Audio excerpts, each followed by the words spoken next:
World War II, known in Russia and other post-Soviet states as the Great Patriotic War, was the most defining and devastating event in Soviet history. Over 27 million Soviet citizens perished in the conflict, and the Red Army played a decisive role in defeating Nazi Germany. In the decades following the war, the Soviet government constructed thousands of memorials, monuments, and cemeteries to honor the dead, celebrate victory, and solidify its historical narrative.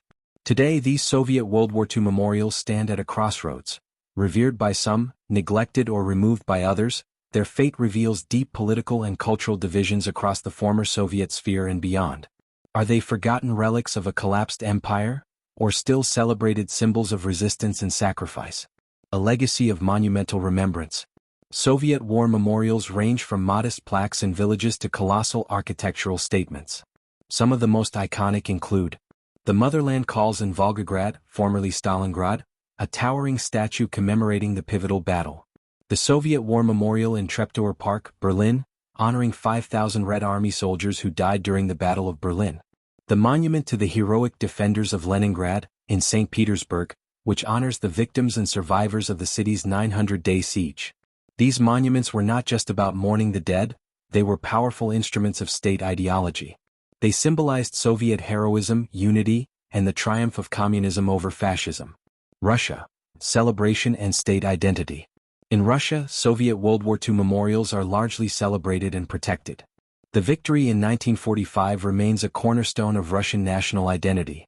Victory Day, May 9th, is the country's most important secular holiday, featuring massive military parades, wreath-laying ceremonies, and patriotic displays centered around World War II memorials. President Vladimir Putin has emphasized the legacy of the war to bolster Russian patriotism and justify modern geopolitical policies, including military actions abroad. Memorials have been restored, museums expanded, and new statues erected. In Russia, the message is clear: the war was a sacred sacrifice and its symbols are untouchable. Eastern Europe, a divided memory. In many Eastern European countries, however, Soviet memorials provoke controversy. While they mark the defeat of Nazi Germany, they also represent the beginning of decades of Soviet domination. In Poland, the Baltic states, Estonia, Latvia, Lithuania, the Czech Republic, and Hungary, Soviet troops were not liberators but occupiers. As a result, many Soviet monuments have been relocated to museums or cemeteries, removed or demolished, particularly in recent years, defaced or protested, especially following Russia's actions in Ukraine. For example, in Estonia, the 2007 relocation of the Bronze Soldier from central Tallinn to a military cemetery sparked riots and a diplomatic crisis with Russia. These actions are not simply about statues.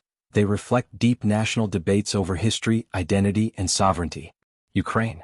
A break with Soviet legacy.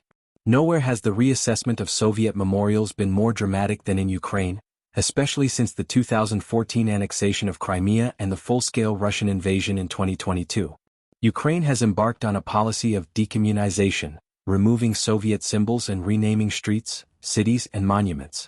While some World War II memorials have been preserved, particularly those focused on the human cost of the war, many have been dismantled or repurposed. The shift is not about forgetting the war but reframing it away from a Soviet narrative and toward a Ukrainian one. Western Europe and beyond, silent symbols. In places like Germany, Austria, and the Balkans, Soviet World War II memorials still stand, often maintained out of respect for the fallen.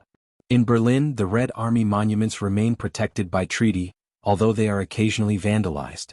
In Israel and parts of North America, where large Russian-speaking communities live, new memorials have been built to honor Soviet soldiers and Holocaust rescuers.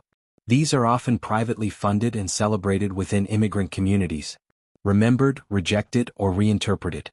Whether Soviet World War II memorials are forgotten or celebrated today depends largely on where they stand and who is telling the story. For some, they are enduring symbols of anti-fascist struggle and national pride.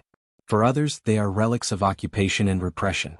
These monuments are not just about the past, they are active battlegrounds in today's ideological and political conflicts. How nations treat these memorials speaks volumes about how they view their history, their identity, and their relationship with Russia. Soviet World War II memorials are neither universally forgotten nor uniformly celebrated. They are sites of contested memory. They honor extraordinary human sacrifice but also reflect the ambitions of a regime that sought to rewrite the post-war world in its image. As the political landscape shifts across Europe and Eurasia, these statues and stones will continue to evoke powerful responses, reminding us that history is not just what happened, but how we choose to remember it.